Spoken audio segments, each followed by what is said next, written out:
मोहिनीरान, जंगल का वह अभिशाप जो आज भी जागता है। एपिसोड 6। सुबह मेरी आंख घनादा की आवाज से खुली। रात को बिस्तर पर लेटते ही इतनी गहरी नींद आ गई थी कि कब सुबह हो गई इसका मुझे जरा भी एहसास नहीं हुआ। घनादा मुस्कुराते हुए बोले, चलो, बाबा ने बुलाया है। लगता है आज सब लोग आ गए हैं। आज तुम्हारा परिचय सप्त मित्र के सभी सदस्यों से कराया जाएगा। मैं जल्दी जल्दी तैयार होकर फ्रेश हुआ और फिर कल वाली गुप्त बैठक के कमरे की ओर चल पड़ा। कमरे में प्रवेश करते ही मैंने देखा कि बाबा जी पहले से अपनी जगह पर विराजमान थे। उनके अतिरिक्त 4 पुरुष और 2 महिलाएं वहां बैठी थीं।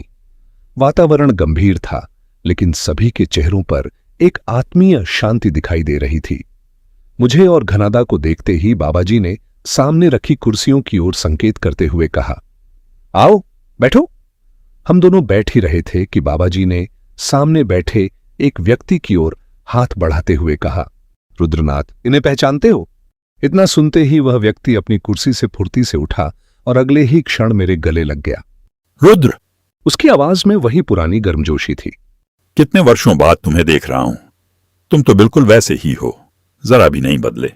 मैंने उसे ध्यान से देखा और अगले ही पल मेरे मुंह से अनायास निकला, शिवेंदु। हम दोनों कुछ क्षणों तक एक दूसरे को देखते रहे। वर्षों का अंतराल जैसे एक पल में मिट गया था। शिवेंदु मुस्कुराते हुए बोला, बैठो, आज मैं तुम्हारा सबसे परिचय करवाता हूं। इतना कहकर उसने सबसे पहले बाबाजी की ओर हाथ बढ़ाया और कहा, इनके बारे में तुम्हें क्या बताऊं। कल से जिन्हें तुम बाबाजी के रूप में देख रहे हो वही हैं हमारे राजेश शुक्ला महाराज। राजेश शुक्ला महाराज उत्तर भारत के एक प्रतिष्ठित ब्राह्मण परिवार से हैं। हिंदू धर्म, वेद, उपनिषद, पुराण, रामायण, महाभारत और ज्योतिष का उनका ज्ञान इतना व्यापक है कि लोग दूर दूर से उनसे मार्गदर्शन लेने आते हैं। उत्तर भारत में ब्राह्मणों को सम्मानपूर्वक महाराज कहकर संबोधित किया जाता है, इसलिए हर कोई उन्हें स्नेह और आदर से राजेश शुक्ला महाराज ही कहता है। कुछ वर्ष पहले मुंबई में मेरी उनसे पहली मुलाकात हुई थी। पहली ही बातचीत में मैं उनके असाधारण ज्ञान, सरल स्वभाव और आध्यात्मिक दृष्टि से अत्यंत प्रभावित हो गया। वे किसी भी विषय पर केवल शास्त्रों के आधार पर ही नहीं, बल्कि गहन तर्क, जीवन के अनुभव और अद्भुत विवेक के साथ अपनी बात रखते हैं। लेकिन उनकी सबसे विलक्षण विशेषता केवल उनका ज्ञान नहीं है। मैंने स्वयं अनेक बार ऐसा देखा है कि वे आने वाली घटनाओं के बारे में पहले ही संकेत दे देते हैं। उस समय उनकी बातें असंभव बल्कि अविश्वसनीय लगती थीं, लेकिन बाद में घटनाएं ठीक वैसी ही घटित होती थीं जैसी उन्होंने कही थीं। मैं यह दावा नहीं करता कि उनके पास कौन सी शक्ति है या उसके पीछे क्या रहस्य है, लेकिन अपने व्यक्तिगत अनुभवों के आधार पर इतना अवश्य कह सकता हूं कि उनकी अद्भुत दूरदृष्टि ने मुझे अनेक बार आश्चर्यचकित किया है। इतना कहकर शिवेंदु कुछ क्षणों के लिए शांत हो गया। कमरे में गहरा सन्नाटा छा गया। मेरी नजर अनायास ही राजेश शुक्ला महाराज पर टिक गई। उनके चेहरे पर वही शांत मुस्कान थी, मानो वे पहले से जानते हों कि आगे क्या होने वाला है। शिवेंदु ने अपने दाहिने हाथ से बगल में खड़े एक लंबे चौड़े, गठीले और असाधारण रूप से सुदृढ़ युवक की ओर इशारा करते हुए कहा, और ये हैं वीर नारायण। मैंने उस युवक की ओर ध्यान से देखा। लगभग 6 फुट से अधिक लंबा कद, चौड़े कंधे, इस्पात जैसी कठोर भुजाएं और चेहरे पर अद्भुत आत्मविश्वास। उसकी आंखों में एक ऐसी स्थिरता थी जो केवल उन लोगों में दिखाई देती है जिन्होंने मृत्यु को बहुत निकट से देखा हो। शिवेंदु आगे बोला, शायद तुमने इनका नाम कभी किसी समाचार पत्र, टीवी चैनल या सरकारी सम्मान सूची में नहीं सुना होगा, और यही इनकी सबसे बड़ी पहचान है। कुछ योद्धाओं का सबसे बड़ा सम्मान यही होता है कि पूरी दुनिया उनके अस्तित्व से अनजान रहती है। वीर नारायण भारतीय गुप्त सेवाओं के एक अत्यंत प्रशिक्षित कॉम्बैट ऑपरेटिव रहे हैं। उनका पूरा जीवन उन अभियानों को समर्पित रहा है जिनका उल्लेख इतिहास की पुस्तकों में शायद कभी न हो, लेकिन जिनकी सफलता ने न जाने कितने निर्दोष लोगों का जीवन सुरक्षित रखा है। अपने लंबे सेवा काल में इन्होंने अनेक अति गोपनीय अभियानों का नेतृत्व किया है। लेबनान की संघर्षग्रस्त गलियों से लेकर अफगानिस्तान के दुर्गम पर्वतीय क्षेत्रों तक, सीरिया के युद्धग्रस्त इलाकों से लेकर पाकिस्तान में संचालित उच्च जोखिम वाले गुप्त अभियानों तक, हर मोर्चे पर इन्होंने अद्वितीय साहस, धैर्य और रणनीतिक कौशल का परिचय दिया है। लेकिन इनकी सबसे बड़ी विशेषता केवल इनकी युद्ध कुशलता नहीं है। ये एक ऐसे टीम लीडर रहे हैं जो सबसे कठिन परिस्थितियों में भी अपना धैर्य नहीं खोते। जब चारों ओर गोलियां चल रही हों, विस्फोट हो रहे हों और हर पल मृत्यु सामने खड़ी हो, तब भी इनका निर्णय कभी नहीं डगमगाता। इनके नेतृत्व में इनकी टीम ने अनेक असंभव प्रतीत होने वाले अभियानों को सफलतापूर्वक पूरा किया है। इनका एक सिद्धांत है। शिवेंदु कुछ क्षण रुका, फिर मुस्कुराकर बोला, सच्चा योद्धा अपनी वीरता का ढिंढोरा नहीं पीटता, उसका कार्य ही उसकी पहचान बनता है। वीर नारायण केवल हल्का सा मुस्कुराए। उन्होंने न अपनी उपलब्धियों का उल्लेख किया, न किसी प्रशंसा पर कोई प्रतिक्रिया दी। उनका मौन ही उनके व्यक्तित्व का सबसे प्रभावशाली परिचय था। शिवेंदु ने आगे कहा, आज भी इनके जीवन से जुड़े अनेक अभियान, अनेक घटनाएं और अनगिनत कहानियां राष्ट्रीय सुरक्षा के कारण गोपनीय हैं। दुनिया जो कुछ जानती है वह उस विशाल सत्य का केवल एक छोटा सा अंश है। इतना कहकर उसने अपनी दृष्टि दूसरी ओर बैठी एक युवा महिला की तरफ घुमाई। उनकी आयु हम सबसे कुछ कम रही होगी। गेहुआ गोरा रंग, तेजस्वी आंखें, सादगी से बंधे बाल और चेहरे पर ऐसा आत्मविश्वास जो वर्षों के शोध और अनुभव से आता है।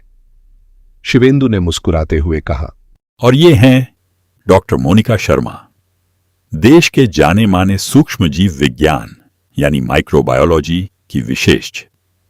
इन्होंने अपना पूरा जीवन उन सूक्ष्म जीवों के अध्ययन और अनुसंधान को समर्पित कर दिया है जिन्हें सामान्य आंखों से देखा भी नहीं जा सकता, लेकिन जिनका प्रभाव पूरे मानव जीवन पर पड़ता है। बैक्टीरिया, वायरस, फफूंद, परजीवी और अन्य सूक्ष्म जीवों की संरचना, उनके व्यवहार, संक्रमण की प्रक्रिया तथा उनके उपचार पर इनकी असाधारण पकड़ है। वर्षों के शोध, प्रयोगशाला अनुसंधान और चिकित्सकीय अनुभव के कारण देश विदेश के अनेक वैज्ञानिक भी इनसे परामर्श लेते हैं।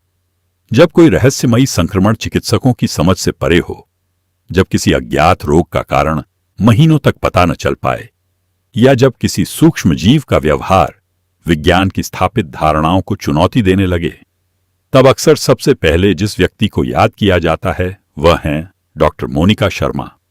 इन्होंने केवल प्रयोगशालाओं में ही काम नहीं किया है, बल्कि महामारी प्रभावित क्षेत्रों, जैविक आपदाओं और अनेक उच्च जोखिम वाले अनुसंधानों में भी महत्वपूर्ण भूमिका निभाई है। विज्ञान इनके लिए केवल एक पेशा नहीं, बल्कि मानवता की सेवा का माध्यम है। मोनिका शर्मा ने विनम्रता से मुस्कुराकर मेरी ओर सिर झुकाया। उनके व्यक्तित्व में वैज्ञानिक की तर्कशीलता और एक संवेदनशील इंसान की सहजता दोनों स्पष्ट दिखाई दे रही थीं।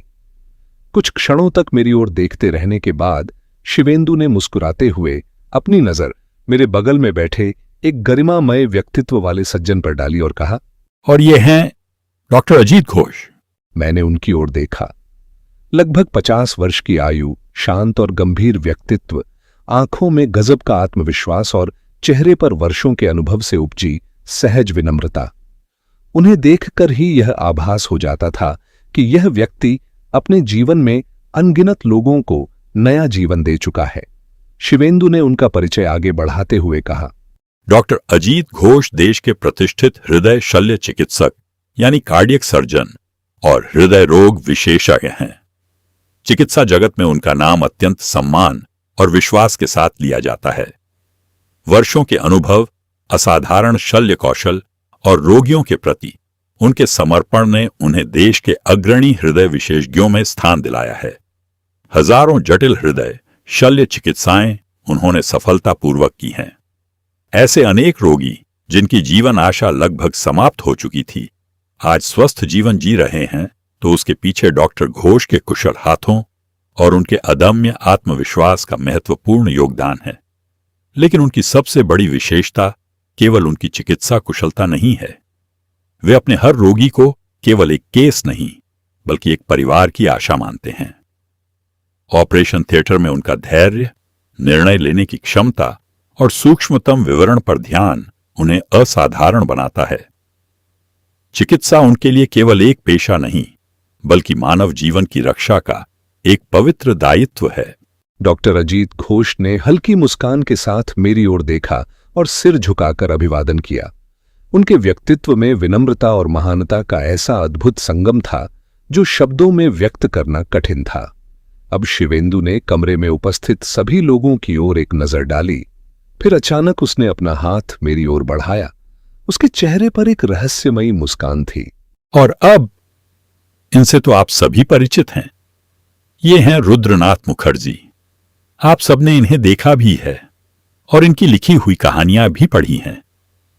शब्दों के माध्यम से इन्होंने न जाने कितने लोगों को रहस्य, रोमांच और अद्भुत अनुभवों की दुनिया में पहुंचाया है।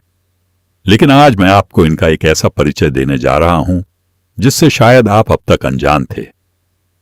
आज से मैं औपचारिक रूप से घोषणा करता हूं कि रुद्रनाथ मुखर्जी ही सप्तमित्र के 7वें मित्र हैं। उसके शब्दों के साथ ही पूरे कक्ष में गहरा सन्नाटा छा गया। अगले ही क्षण राजेश शुक्ला महाराज के चेहरे पर एक संतोष भरी मुस्कान उभरी। वीर नारायण ने सम्मान में हल्का सा सिर झुका दिया। डॉक्टर मोनिका शर्मा और डॉक्टर अजीत घोष ने तालियां बजानी शुरू की। देखते ही देखते कमरे में उपस्थित सभी सदस्य तालियां की गूंज से मेरा स्वागत करने लगे। मैं कुछ क्षणों तक निःशब्द बैठा रहा।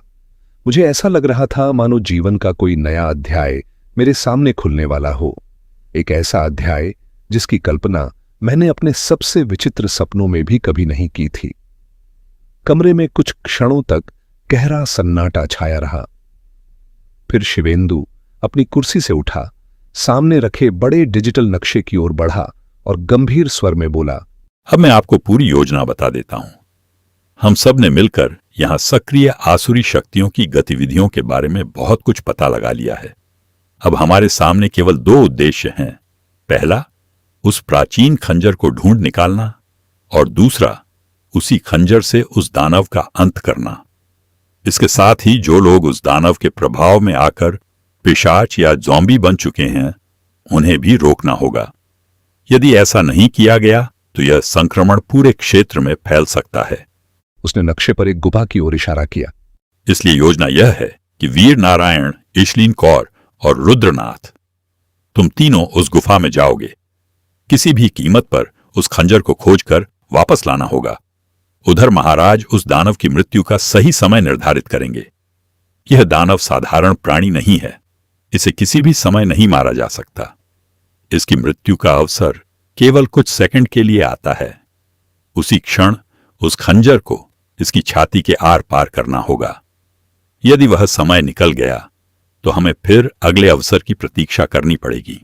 मैंने पूछा, लेकिन दानव तो केवल सूरज की रोशनी में कमजोर होता है। क्या हमें सूर्योदय तक इंतजार नहीं करना पड़ेगा? शिवेंदु हल्का सा मुस्कुराया। नहीं, हमारे पास इतना समय नहीं है। इसीलिए मैंने एक विशेष यंत्र बनाया है। उसने मेज पर रखा एक धातु का बेलनाकार उपकरण उठाया। इसे सक्रिय करते ही यह सूर्य के प्रकाश जैसी तीव्र किरणें उत्पन्न करेगा। कुछ समय के लिए पूरा क्षेत्र मानो दिन के उजाले में बदल जाएगा।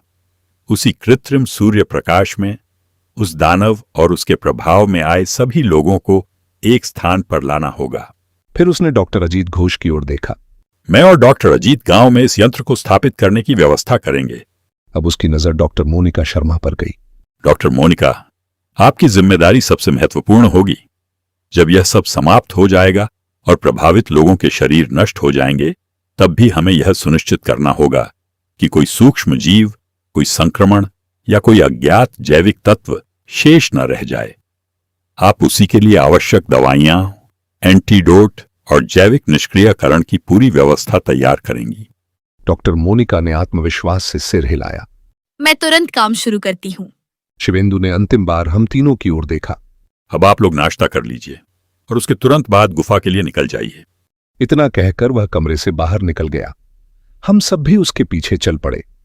तभी पीछे से घनादा की आवाज गूंजी। अरे बाबू, और मैं क्या करूं? शिवेंदु रुक गया। उसने पीछे मुड़कर घनादा की ओर देखा और हंसते हुए बोला, आप महामाया मां के हाथ का बना स्वादिष्ट भोजन खाइए। वैसे इस पूरे मिशन में आपने जितनी मेहनत की है उसकी मैं दिल से सराहना करता हूं। अब थोड़ा आराम भी कर लीजिए। घनादा ने होंठ फुला ली। अच्छा, मतलब मेरे हिस्से में सिर्फ खाना ही आया। पूरा दल मुस्कुरा उठा। उसी समय बैठक कक्ष की दीवार पर लगा विशाल स्क्रीन अचानक अपने आप सक्रिय हो गया। स्क्रीन पर कुछ संकेत उभरने लगे। राजेश शुक्ला महाराज ने ध्यान से स्क्रीन की ओर देखा। उनके चेहरे के भाव अचानक गंभीर हो गए। उन्होंने ऊंची आवाज में कहा, सभी लोग रुक जाइए, आपका परिचय अभी एक और महत्वपूर्ण पात्र से कराना बाकी है। इतना कहकर महाराज तेजी से बेसमेंट से बाहर चले गए। हम सब एक दूसरे का चेहरा देखने लगे। लगभग 5 मिनट बाद दरवाजा खुला। महाराज एक वृद्धा जैसी दिखाई देने वाली महिला के साथ कमरे में लौटे। उन्होंने मुस्कुराकर कहा, रुद्र, जरा ध्यान से देखो, बताओ इन्हें कहां देखा है? मैं उस महिला को ध्यान से देखने लगा। चेहरा परिचित लग रहा था, लेकिन मैं समझ नहीं पा रहा था कि कहां। तभी घनादा अचानक उछल पड़े। अरे अम्मा, आप अभी तक जिंदा हैं? इतना सुनते ही कमरे में मौजूद हम दोनों को छोड़कर बाकी सभी जोर जोर से हंस पड़े। मैं और जनादा हैरानी से एक दूसरे का चेहरा देखने लगे। हंसी शांत होने पर शिवेंदु मुस्कुराते हुए बोला, घनादा, ये आपकी अम्मा नहीं है, ये हैं पार्वती मां, कालीबाड़ी की एक समर्पित सेविका और हमारे लगभग हर मिशन की एक महत्वपूर्ण कलाकार। तुम दोनों जिस नानी से मिले थे वह वास्तव में कोई नानी नहीं थी, वे यही पार्वती मां थीं। हमारे कहने पर इन्होंने कल रात से नानी का पूरा रूप और किरदार निभाया था। असल नानी का देहांत आज से लगभग 15 वर्ष पहले हो चुका है, लेकिन मृत्यु से पहले उन्होंने इस स्थान और यहां घटित घटनाओं की पूरी कहानी मुझे बता दी थी। तुम्हें इस मिशन से जोड़ने के लिए हमें किसी ऐसे व्यक्ति की आवश्यकता थी जिस पर तुम बिना किसी संदेह के विश्वास कर सको। इसलिए पार्वती मां ने नानी का रूप धारण किया। मैं अवाक रह गया। शिवेंदु यहीं नहीं रुका। और जंगल में सफेद साड़ी पहने जिस रहस्यमयी स्त्री को तुमने देखा था और जो कई बार तुम्हारी बालकनी के सामने भी दिखाई दी थी, वह कोई भूत नहीं थी, वह थी मिस सिमरन कौर पब्बी। मेरे चेहरे पर आश्चर्य और बढ़ गया। शिवेंदु मुस्कुराया। और वह खूबसूरत युवती जिसे देखकर तुम्हारी पुरानी यादें ताजा हो गई थीं, वह थी मिस पारोमिता सेनगुप्ता। ये सभी पेशेवर कलाकार हैं।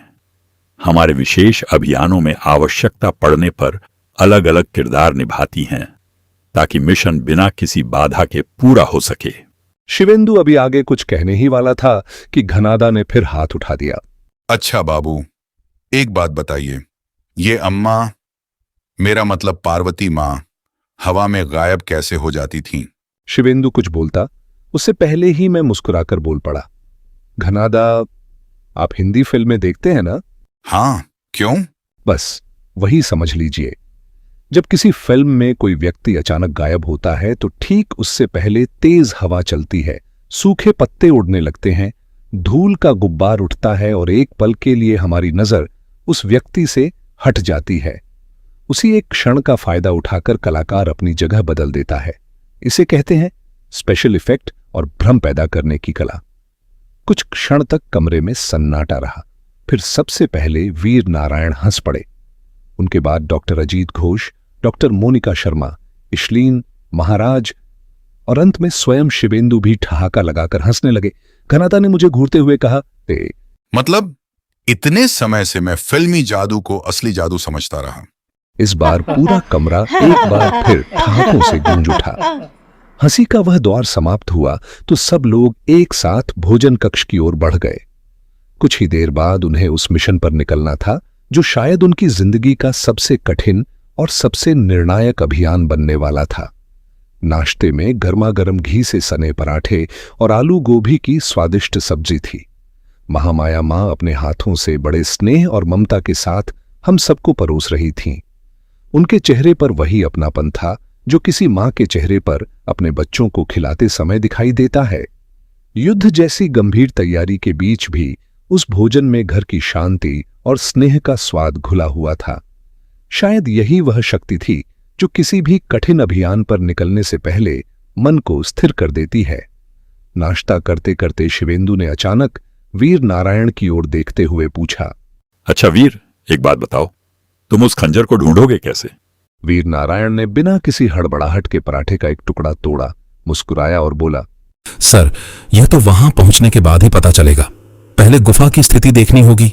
बात सही है, लेकिन एक बात शायद तुम्हारे काम आ जाए। वह खंजर साधारण धातु का नहीं है। उसका निर्माण चांदी के साथ साथ अष्टधातु से किया गया था। वर्षों पहले उस पर विशेष रासायनिक और आध्यात्मिक प्रक्रिया की गई थी। उसी कारण उसे अत्यंत सूक्ष्म पराबैंगनी अर्थात अल्ट्रावायलेट यूवी किरणें निकलती रहती हैं। नाश्ता समाप्त होते ही सब लोग अपनी अपनी जिम्मेदारियों के अनुसार निकल पड़े। मैं, वीर नारायण और इशलीन कौर वीर नारायण की काली जीप रुबिकॉन में सवार होकर जंगल की ओर चल पड़े। उधर शिवेंदु और डॉक्टर अजीत घोष अपनी महिंद्रा बोलेरो नियो लेकर गांव की दिशा में रवाना हो गए, जहां उन्हें कृत्रिम सूर्य प्रकाश उत्पन्न करने वाले यंत्र की स्थापना करनी थी। कुछ ही देर में कालीबाड़ी पीछे छूट गई। जीप ऊबड़ खाबड़ जंगल के रास्तों पर तेजी से आगे बढ़ रही थी। चारों ओर घने साल और सागौन के वृक्ष, सूखे पत्तों से ढकी पगडंडियां और बीच बीच में पक्षियों की आवाजें उस सन्नाटे को और रहस्यमय बना रही थीं। लगभग आधे घंटे की कठिन यात्रा के बाद हम उस स्थान पर पहुंचे। रास्ते भर इशलीन कौर वीर नारायण को गुफा की दिशा और आसपास के चिन्ह बताती रही, ताकि प्रवेश द्वार ढूंढने में समय न लगे। मैं पीछे बैठा उन दोनों की बातें सुन रहा था। मेरे मन में अनगिनत प्रश्न उठ रहे थे। शिवेंदु को यह सब कैसे पता था? क्या सचमुच वह खंजर अभी भी उसी गुफा में मौजूद था? और यदि था तो इतने वर्षों तक किसी को मिला क्यों नहीं? लेकिन यात्रा के दौरान ऐसा कोई अवसर ही नहीं मिला कि मैं अपने मन के प्रश्न पूछ पाता। जीप अचानक रुक गई। मैंने सामने देखा। झाड़ियों और चट्टानों के बीच वही छोटा सा संकरा द्वार दिखाई दे रहा था। बाहर से देखने पर कोई भी यह नहीं कह सकता था कि उसके भीतर विशाल गुफाओं का संसार छिपा होगा। हम तीनों नीचे उतरे। वीर नारायण ने अपने बैग से एक शक्तिशाली फ्लैशलाइट, यूवी रे डिटेक्टर और अन्य आवश्यक उपकरण निकाले। फिर मेरी ओर देखकर गंभीर स्वर में बोला, रुद्र साहब, आप पूरे समय हमारे बिल्कुल पीछे ही रहिएगा। इस गुफा के भीतर रास्ता भूलने का खतरा बहुत अधिक है। एक बार कोई गलत सुरंग में चला जाए तो वापस लौटना लगभग असंभव हो सकता है। मैंने मुस्कुराकर उससे उल्टा प्रश्न कर दिया, वीर नारायण भाई, एक बात बताओ, तुमने इस गुफा को ढूंढा कैसे? यह तो सामान्य आदमी को दिखाई भी नहीं देती।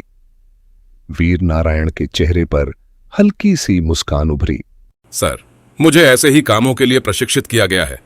उसने सामने गुफा की ओर देखते हुए कहा, जो स्थान दूसरों को असाधारण, असंभव या अदृश्य लगते हैं, उन्हें ढूंढ निकालना ही हमारी सबसे बड़ी विशेषता थी।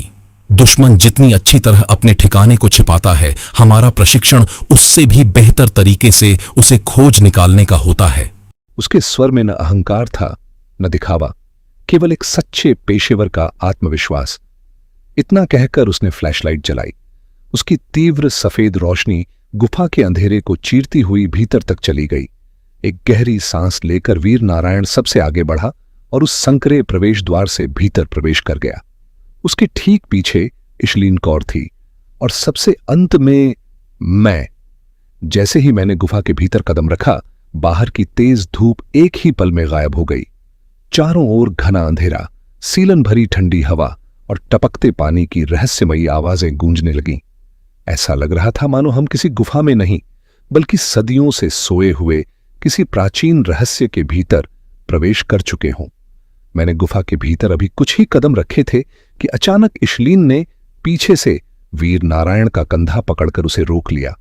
उसने तुरंत अपनी फ्लैशलाइट दाईं ओर घुमाई और धीमे स्वर में बोली, रुको, अभी मैंने वहां किसी लोमड़ी को देखा।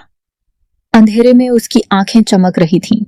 वीर नारायण ने बिना एक पल गवाए अपनी कमर से हंटिंग नाइफ निकाल ली और उसी दिशा में धीरे धीरे बढ़ने लगा। इशलीन भी अपनी पिस्तौल ताने उसके पीछे हो ली। मैं वहीं खड़ा सब कुछ देख रहा था। अचानक इशलीन को एहसास हुआ कि मैं उनके पीछे नहीं आ रहा हूं। उसने तुरंत फ्लैशलाइट मेरी ओर घुमाई और अगले ही क्षण उसकी पिस्तौल से एक गोली मेरी दिशा में चली। मुझे लगा जैसे गोली मेरे ऊपर चलाई गई हो। मैं घबराकर तुरंत नीचे झुक गया। लगा 6-7 गोलियां गूंज उठी। पूरी गुफा गोलियों की आवाज से कांपने लगी। कुछ क्षण बाद इशलीन मेरे पास आई। उसने फ्लैशलाइट जमीन की ओर की। मैंने देखा मेरे ठीक पीछे एक असाधारण रूप से विशाल लोमड़ी मृत पड़ी थी। उसके खुले जबड़ों से लंबे नुकीले दांत बाहर निकले हुए थे और आंखें अब भी अजीब तरह से चमक रही थीं। इशलीन ने मेरी ओर देखते हुए कहा, रुद्र, हम किसी साधारण गुफा में नहीं हैं। यह एक मायावी गुफा है। यहां एक पल के लिए भी रुकना अपनी जान जोखिम में डालने जैसा है। आगे न जाने कितने विचित्र और हिंसक जीव मिल सकते हैं। उसने अपनी कमर से एक अतिरिक्त पिस्तौल निकालकर मेरी ओर बढ़ाई। ऐसे अपने पास रखो, जरूरत पड़ सकती है। और याद रखना, अब हमारे साथ साथ ही चलना, कहीं भी अकेले मत रुकना। मैंने पिस्तौल संभाली और सिर हिलाकर हामी भर दी। अब हम तीनों एक साथ आगे बढ़ने लगे। किसी को नहीं पता था कि अगले मोड़ पर हमारा सामना किससे होने वाला है। कुछ दूर आगे बढ़ने पर गुफा की छत अचानक बहुत ऊंची हो गई। वीर नारायण ने फ्लैशलाइट ऊपर डाली। हम तीनों अनायास ठिठक गए। छत से उल्टा लटका हुआ एक विशालकाय चमगादड़ दिखाई दिया। वह किसी सामान्य चमगादड़ जैसा बिल्कुल नहीं था। उसका आकार लगभग एक इंसान जितना था। काले चमड़े जैसे विशाल पंख, लंबे पंजे और भयानक दांत। वह गहरी नींद में प्रतीत हो रहा था।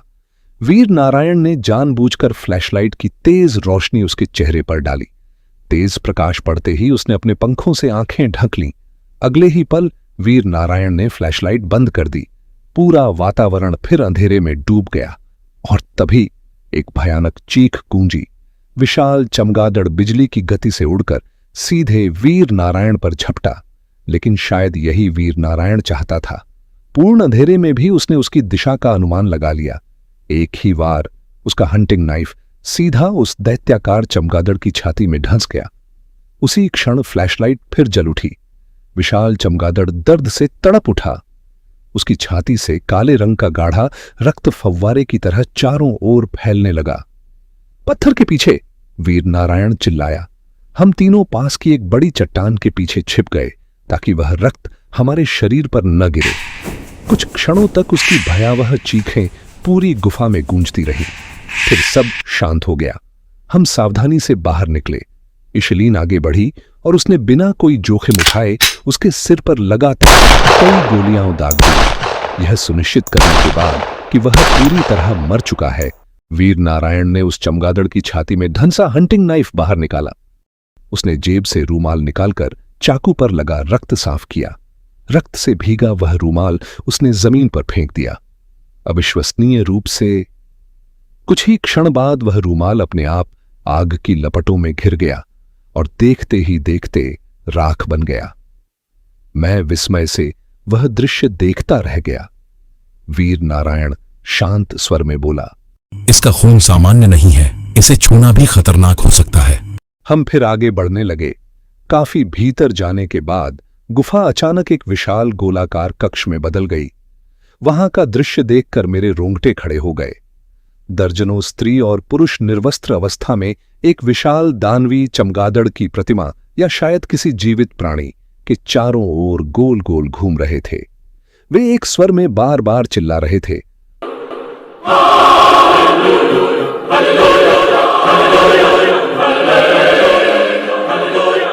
उनकी आवाजें पूरी गुफा में गूंज रही थीं, मानो वे किसी अज्ञात शक्ति का आह्वान कर रहे हों। बीच में खड़ा वह विशाल दानवी चमगादड़ आंखें बंद किए बिल्कुल मूर्ति की तरह स्थिर था। उसके शरीर में कोई हलचल नहीं थी। वीर नारायण ने धीरे से कहा, यही है वही दानव जिसे हमें समाप्त करना है, लेकिन हमारे पास अभी वह खंजर नहीं है।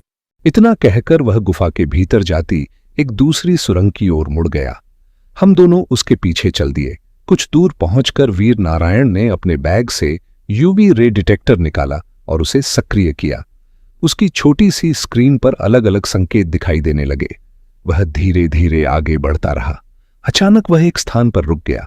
मिल गया, यहीं दबा है वह खंजर, इसे शाम होने से पहले निकालना होगा। लेकिन वीर नारायण ने फावड़ा नहीं निकाला। उसने अपनी कार्गो पैंट की जेब से एक छोटा पैकेट निकाला और उसके भीतर का महीन पाउडर उस स्थान पर बिखेर दिया। फिर उसने 2 पतली धातु की छड़ें निकाली। वे देखने में तांबे जैसी लग रही थीं, लेकिन वास्तव में किसी विशेष मिश्र धातु की बनी थीं। उसने उन्हें जमीन में गाड़ दिया। फिर जेब से सिगरेट लाइटर निकालकर उन दोनों छड़ों को प्रज्वलित कर दिया। सब लोग पीछे हट जाओ। हम तेजी से पीछे हट गए। कुछ ही सेकंड बाद पहला भीषण विस्फोट हुआ। उसके तुरंत बाद दूसरा धमाका पहले से भी अधिक शक्तिशाली था। चट्टान बीच से फट गई।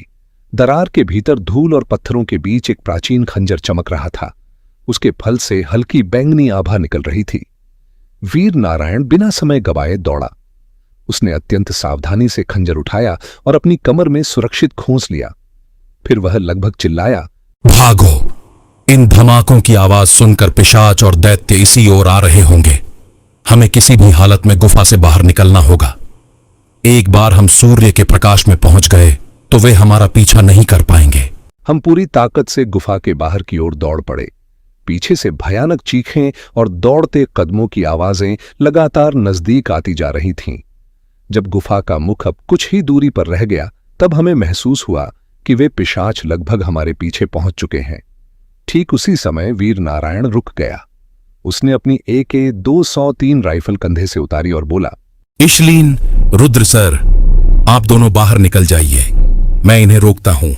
लेकिन मेरे कुछ कहने से पहले ही उसने राइफल का ट्रिगर दबा दिया। अगले ही क्षण गोलियों की वर्षा शुरू हो गई। एक एक कर झोंबी जैसे उन प्राणियों की खोपड़ियां उड़ने लगी।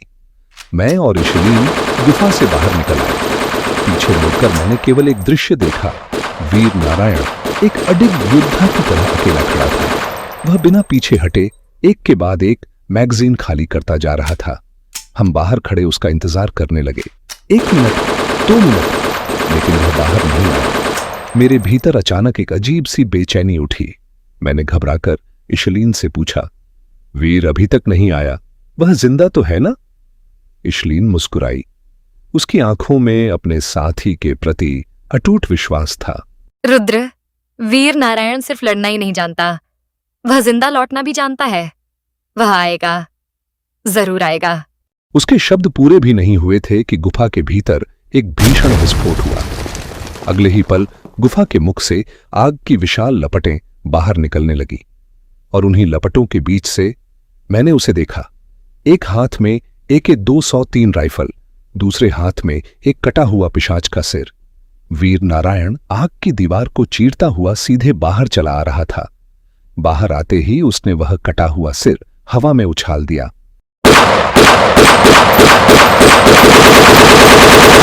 राइफल से निकली गोलियों ने उसे हवा में ही छलनी कर दिया। जैसे ही उस पर सूर्य की किरणें पड़ीं, वह सिर कुछ ही क्षणों में राख बनकर हवा में बिखर गया। उस क्षण मेरे मन में वीर नारायण के साहस को लेकर कोई प्रश्न शेष नहीं रहा। मेरे लिए वह केवल एक प्रशिक्षित सैनिक नहीं था, वह किसी किंवदंती का जीवित नायक था। वीर नारायण बिना कुछ बोले सीधे जीप तक पहुंचा। जीप में बैठते ही उसने आदेश दिया।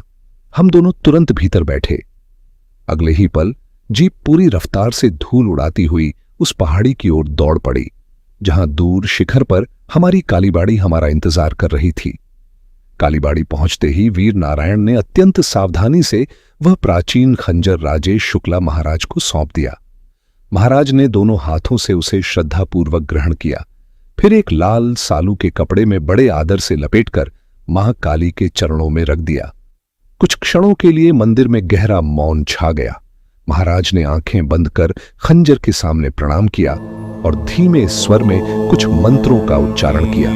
ऐसा प्रतीत हो रहा था मानो उस प्राचीन अस्त्र को अंतिम युद्ध के लिए पुनः जागृत किया जा रहा हो। पूजा समाप्त होने के बाद हम सभी वहीं बैठ गए।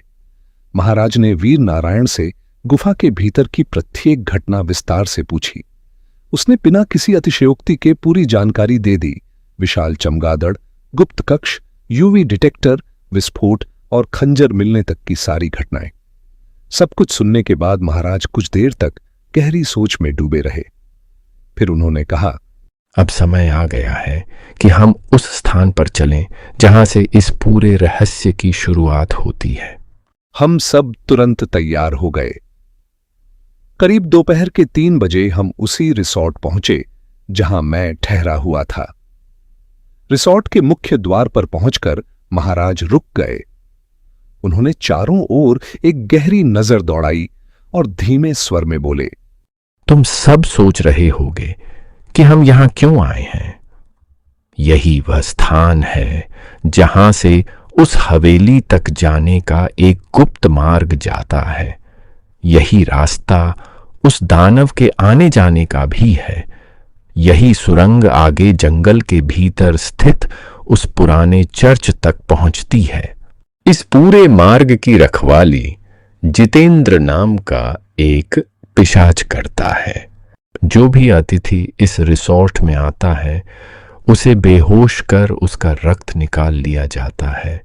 वह रक्त उस दानव तक पहुंचाया जाता है और कई बार जितेंद्र स्वयं भी उसे पीता है।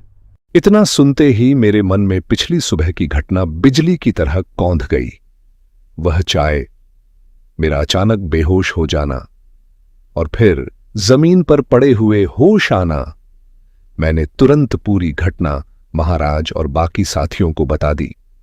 महाराज ने गंभीर स्वर में कहा, संभवतः तुम्हारा रक्त किसी सिरिंज की सहायता से निकाला गया होगा। यदि ऐसा न होता तो तुम आज इस तरह धूप में हमारे साथ खड़े नहीं होते। लेकिन एक प्रश्न अब भी अनुत्तरित है, जितेंद्र ने तुम्हें पूरी तरह अपना शिकार क्यों नहीं बनाया? उनकी आंखों में जिज्ञासा थी। इस प्रश्न का उत्तर हमें इसी रिसॉर्ट के भीतर मिलेगा। हम सब अंदर प्रवेश कर गए। रिसेप्शन पर वही युवती बैठी थी जिससे मेरी मुलाकात पहले हुई थी। मुझे देखते ही वह मुस्कुराकर बोली, सर, आप कल बिना कुछ बताए चले गए थे। आपका कमरा अभी भी आपके नाम पर सुरक्षित है। उसने 3 और कमरों की चाबियां निकालकर हमारी ओर बढ़ाईं। सर, कितने दिनों की बुकिंग कर दूं? महाराज ने शांत स्वर में उत्तर दिया, सिर्फ एक रात, आज की रात। रिसेप्शनिस्ट ने रजिस्टर में प्रविष्टि की और एक पेज बॉय को इशारा किया। वह हमें कमरों तक ले जाने लगा। कमरों के सामने पहुंचकर महाराज ने उसकी हथेली पर 100 रुपए का नोट रखा और मुस्कुराकर बोले, जब आवश्यकता होगी तब तुम्हें बुला लेंगे। पेज बॉय धन्यवाद कहकर लौटने ही वाला था कि महाराज ने सहज भाव से पूछा, आज रिसॉर्ट में और कितने मेहमान ठहरे हुए हैं? सर, अभी तो केवल आप लोग ही हैं। सोमवार होने की वजह से आज कोई और गेस्ट नहीं आया। एक और कष्ट करोगे? मैं सन्यासी हूं, केवल सात्विक भोजन करता हूं। यदि अनुमति हो तो तुम्हारा रसोई घर देखना चाहूंगा। पेज बॉय बिना किसी संदेह के बोला, आइए सर। वह हमें रसोई घर की ओर ले गया, लेकिन जैसे ही हमने भीतर कदम रखा मेरे पैरों तले जमीन खिसक गई। पूरा रसोई घर किसी कसाई खाने जैसा दिखाई दे रहा था। चारों ओर मांस के टुकड़े बिखरे पड़े थे। फर्श पर कई जगह ताजा और सूखा हुआ रक्त जमा था। दीवारों पर भी लाल छींटे दिखाई दे रहे थे। ऐसा लग रहा था मानो किसी हिंसक जंगली जानवर ने वहां नरसंहार किया हो। मेरे भीतर घृणा और भय एक साथ उमड़ पड़े। मैं कुछ बोल भी नहीं पाया। महाराज ने केवल एक बार वीर नारायण की ओर देखा। दोनों के बीच कोई शब्द नहीं हुआ, केवल आंखों का एक संकेत, और वीर नारायण सब समझ गया। अगले ही क्षण उसने बिजली की गति से पेज बॉय की गर्दन दोनों हाथों से पकड़कर एक जोरदार झटका दिया। छर्र! उसकी गर्दन अस्वाभाविक रूप से मुड़ गई। वह निर्जीव होकर फर्श पर गिर पड़ा। मैं स्तब्ध रह गया, लेकिन भयावह दृश्य अभी बाकी था। कुछ ही सेकंड बाद उसका शरीर हिलने लगा। वह अपने दोनों हाथों से अपनी टूटी हुई गर्दन को पकड़कर सीधा करने लगा, फिर धीरे धीरे उठकर खड़ा हो गया। उसकी आंखें अब इंसानों जैसी नहीं थीं, उनमें भूख और हिंसा की दानवी चमक थी। पिशाच! मेरे मुंह से अनायास निकला। इस बार वीर नारायण ने उसे दूसरा अवसर नहीं दिया। एक ही झटके में उसका हंटिंग नाइफ उसकी गर्दन पर घूम गया। क्षण भर में उसका सिर धड़ से अलग होकर फर्श पर लुढ़क गया। इशलीन ने तुरंत वह कटा हुआ सिर उठाया और तेजी से बाहर भागी। उधर वीर नारायण ने उसके धड़ को कंधे पर उठा लिया। हम सब उनके पीछे पीछे रिसॉर्ट के बाहर खुले मैदान में आ गए। जैसे ही कटा हुआ सिर और धड़ सूर्य की सीधी किरणों के संपर्क में आए, दोनों से धुआं उठने लगा। कुछ ही क्षणों में वे जलते हुए राख में बदल गए। मेरे सामने पहली बार किसी पिशाच का अंत हुआ था। मैं कुछ देर तक उसी राख को देखता रहा। महाराज शांत स्वर में बोले, चलो अब उस बच्ची को यहां से भेज देते हैं। वह इन सब घटनाओं से पूरी तरह अनजान है, निर्दोष है। हम सब फिर रिसेप्शन पर लौटे। वह युवती एक कोने में सहमी हुई बैठी कांप रही थी। उसके चेहरे पर भय साफ दिखाई दे रहा था। इशलीन उसके पास गई। उसने बहुत शांत और स्नेहपूर्ण स्वर में उससे कहा, डरने की जरूरत नहीं है। आज के बाद तुम यहाँ वापस मत आना। अपना सामान लो और सीधे अपने घर चली जाओ। युवती ने बिना कोई प्रश्न पूछे अपना बैग उठाया। उसकी आंखों में आंसू थे। वह एक बार हम सब की ओर देखती हुई चुपचाप रिसॉर्ट से बाहर निकल गई। उसके जाने के बाद महाराज ने गहरी सांस ली और इशलीन की ओर देखकर कहा, इशलीन, शिवेंदु को फोन करो। उसे कहो कि तुरंत यहीं पहुंच जाए। मेरा अनुमान है वह अब तक रास्ते में होगा। कमरे में फिर एक बार गहरा सन्नाटा छा गया। अब अगला चरण शुरू होने वाला था। वह चरण जहां रहस्य केवल उजागर नहीं होने वाले थे, बल्कि उनका अंतिम निर्णय भी होने वाला था। महाराज अपने कमरे में चले गए। उन्होंने भीतर जाते ही दरवाजा बंद किया, आसन बिछाया और पद्मासन में बैठकर आंखें मूंद लीं। कुछ ही क्षणों में वे गहरे ध्यान में लीन हो गए। उधर हम तीन, मैं, वीर नारायण, इशलीन, रिसॉर्ट के भीतर उस गुप्त मार्ग की तलाश में लग गए जिसका उल्लेख महाराज ने किया था। हमने सबसे पहले रसोई घर की बारीकी से जांच शुरू की। हर दीवार, हर अलमारी और हर कोने को ध्यान से देखने के बाद भी कोई सुराग नहीं मिला। तभी मेरी नजर एक बड़े रेफ्रिजरेटर पर पड़ी। वह सामान्य फ्रिज जैसा दिखाई देता था, लेकिन उसमें कुछ अजीब बात थी। उसका केवल दरवाजा ही बाहर दिखाई दे रहा था, जबकि बाकी पूरा हिस्सा दीवार के भीतर धंसा हुआ था। मैं उसके पास गया और हैंडल पकड़कर खोलने की कोशिश की, लेकिन वह टस से मस नहीं हुआ। मैंने पीछे मुड़कर आवाज लगाई, वीर नारायण, जरा इधर आओ। लगता है फ्रिज का दरवाजा जाम हो गया है। क्या तुम इसे खोल सकते हो? वीर नारायण मुस्कुराता हुआ आगे आया। उसने पहले पूरे ढांचे को ध्यान से देखा, फिर एक पैर दीवार पर टिकाया, दोनों हाथों से हैंडल पकड़ा और पूरी ताकत से अपनी ओर खींचा। भारी धातु के घिसने की आवाज पूरे रसोई घर में गूंज उठी। अगले ही पल वह दरवाजा धीरे धीरे खुलने लगा, लेकिन वह किसी फ्रिज का दरवाजा नहीं था। उसके पीछे गहरे अंधेरे में उतरती हुई एक संकरी सुरंग दिखाई दी। हम सब एक दूसरे का चेहरा देखने लगे। मैं अनायास बोल उठा, तो यही है वह गुप्त मार्ग। वीर नारायण ने भीतर टॉर्च की रोशनी डाली। पत्थर की बनी सीढ़ियां धरती के भीतर उतर रही थीं। उसने दरवाजा फिर से बंद कर दिया और बोला, फिलहाल इसे ऐसे ही रहने देते हैं। अभी किसी को शक नहीं होना चाहिए। हम वापस रिसेप्शन की ओर लौट आए। तभी बाहर गाड़ी रुकने की आवाज सुनाई दी। मैंने बाहर झांक कर देखा। शिवेंदु और डॉक्टर अजीत की महिंद्रा बोलेरो नियो रिसॉर्ट के सामने आकर रुकी थी। गाड़ी के पीछे बड़े बड़े शक्तिशाली फ्लडलाइट जैसे उपकरण रखे हुए थे। शिवेंदु उतरते ही बोला, सब लोग बाहर आओ। हम तुरंत बाहर आ गए। उसने गाड़ी की ओर इशारा करते हुए कहा, इन सभी हाई पावर फ्लैश लाइट्स को पूरे रिसॉर्ट के चारों ओर इस तरह लगाना है कि एक भी कोना अंधेरे में न बचे। हम सब तुरंत काम में जुट गए। करीब 8 विशाल फ्लैशलाइट्स अलग अलग दिशाओं में जमीन पर मजबूती से स्थापित की गईं। शिवेंदु स्वयं बिजली के तार जोड़ता गया। कुछ ही देर में पूरा रिसॉर्ट मानो दिन के उजाले की तरह चमकने लगा। यह काम पूरा होते होते लगभग शाम के 5 बज चुके थे।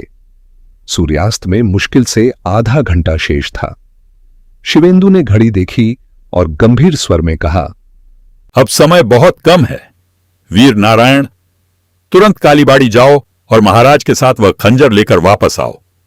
आज रात हम इसी रिसॉर्ट के गुप्त मार्ग से हवेली में प्रवेश करेंगे। महाराज और वीर नारायण बिना समय गंवाए जीप लेकर कालीबाड़ी की ओर निकल गए। उनके जाते ही एक और गाड़ी रिसॉर्ट के सामने आकर रुकी। डॉक्टर मोनिका शर्मा उतर रही थीं। उनके हाथ में एक बड़ा मेडिकल बैग था। हम सब मेरे कमरे में इकट्ठा हो गए। डॉक्टर मोनिका ने बैग मेज पर रखा और उसे खोलते हुए बोली, इस बैग में विशेष वैक्सीन है। मैंने इसे इसी वायरस को ध्यान में रखकर तैयार किया है। यदि उस दानव, पिशाच या संक्रमित प्राणियों के काटने या खरोंचने से यह वायरस फैलता है तो यह वैक्सीन हमें उससे बचाने में मदद करेगी। पूर्ण सुरक्षा की गारंटी नहीं है, लेकिन संक्रमण की संभावना बहुत कम हो जाएगी। सबसे पहले उन्होंने इंजेक्शन शिवेंदु को लगाया, फिर वीर नारायण की अनुपस्थिति में बाकी सभी, मुझे, इशलीन, डॉक्टर अजीत और अंत में स्वयं को भी वैक्सीन लगा ली। कुछ देर बाद खिड़की से आती सुनहरी रोशनी धीरे धीरे लाल होने लगी। सूर्यास्त होने लगा था, लेकिन महाराज और वीर नारायण अब तक वापस नहीं लौटे थे। शिवेंदु ने कुछ क्षण विचार किया, फिर बोला, हम इंतजार नहीं कर सकते। जैसे ही वे दोनों आएंगे, डॉक्टर मोनिका उन्हें इस गुप्त मार्ग से सीधे हवेली तक भेज देंगी, में जहां संगीत और कहानियां एक नई जिंदगी पाती हैं। अगर आपको दिल को छू लेने वाले गीत और मनमोहक कहानियां पसंद हैं तो आप बिल्कुल सही जगह पर हैं। तो जल्दी से सब्सक्राइब बटन दबाएं और बेल आइकन को टैप करें ताकि हर नया गाना और कहानी आप तक सबसे पहले पहुंचे। अगर आपको ये पसंद आया हो तो लाइक बटन दबाना ना भूलें।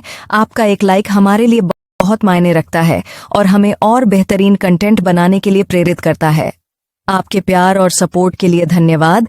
इसी तरह हमारे साथ बने रहें, सपने देखें, सुरों में खो जाएं और कहानियों की दुनिया में डूब जाएं। मिलते हैं अगले वीडियो में।